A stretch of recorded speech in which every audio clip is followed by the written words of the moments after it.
हर किस्म के रूहानी जिस्मानी मसाइल और वज़ाइफ के लिए पीर इकबाल कुरैशी चैनल को सब्सक्राइब करें। नहमदुहु व नुसल्ली व नुसल्लिमु अला रसूलिहिल करीम, अम्मा बअद, फ़अऊज़ु बिल्लाहि मिनश शैतानिर रजीम, बिस्मिल्लाहिर रहमानिर रहीम।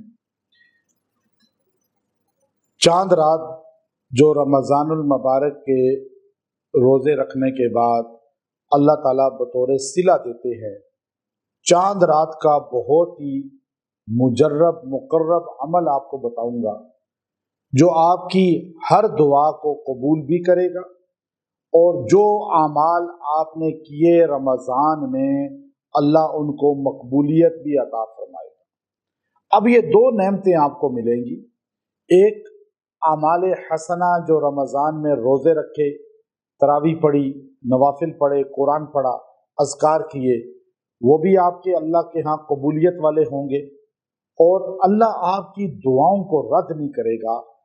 ये चांद रात बहुत ही खासुल खास है।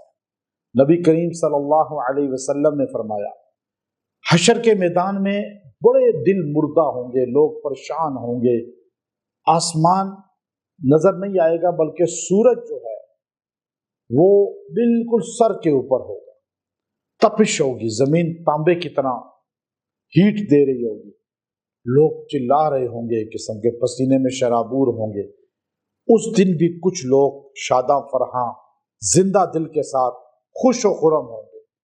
फरमाया वो लोग होंगे जो ईदैन की रातों में इबादत करते हैं। ईदैन की रात में, चांद रात को इबादत करने वाला अल्लाह के यहाँ इतनी शान वाला बन जाता है कि अल्लाह उसे मुर्दों की फहरिस्त से निकाल देते हैं।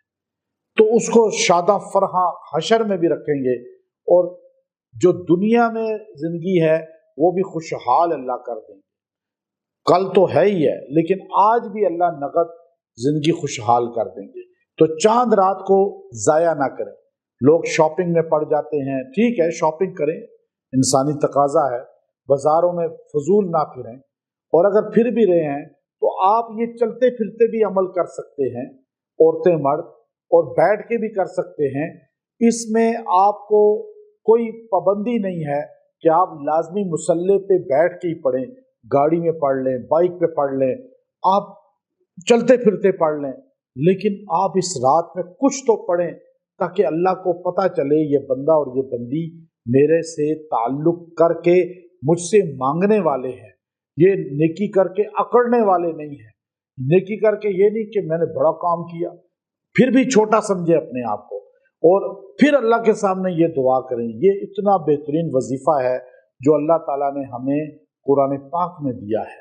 और जब भी कोई नेमत हो उसके आखिर में ये पढ़ें लाजमी, अल्लाह उसमें और इजाफा करेगा, आपकी पिछली नेमत को कबूल करेगा और आगे अल्लाह ताला आपकी मुराद को पूरा फरमाएगा। तो ये आयत करीमा एक आयत है और वो जो है अल्लाह ताला ने सूरह साफ़ात के आखिर में नाजिल फरमाई है, और उसमें जो है उसको अल्लाह रब्बुल इज़्ज़त ने जो है कुरान पाक के अंदर इसको बयान करके खुद इरशाद फरमाया कि जब भी कोई नेमत हो तो उसके आखिर में यूं कहो, वो अल्फाज, वो आयत, व आखिरु दावाना अनिल हम्दुलिल्लाहि रब्बिल आलमीन, व आखिरु दावाना अनिल हम्दुलिल्लाहि रब्बिल आलमीन। आप इसमें हम्द भी कर रहे हैं और आखिरी कलमा भी खैर हो गया। इसको आपने पढ़ना है सिर्फ 21 टाइम, 21 मरतबा। अब ये आप बैठ के पढ़ लें तो अच्छा है, वरना चल फिर के पढ़ लें, और अगर इसके साथ 2 नफल भी पढ़ लें तो और अच्छा है। 21 बार पढ़ के दुआ करें, इंशाअल्लाह अज़ीज़ अल्लाह तबारक व तआला जो है आपकी पिछली इबादत को कबूल करेगा और आगे आपको जो दुआ करेंगे कबूल फरमाएगा। व आखिरु दावाना अनिल हम्दुलिल्लाहि रब्बिल आलमीन।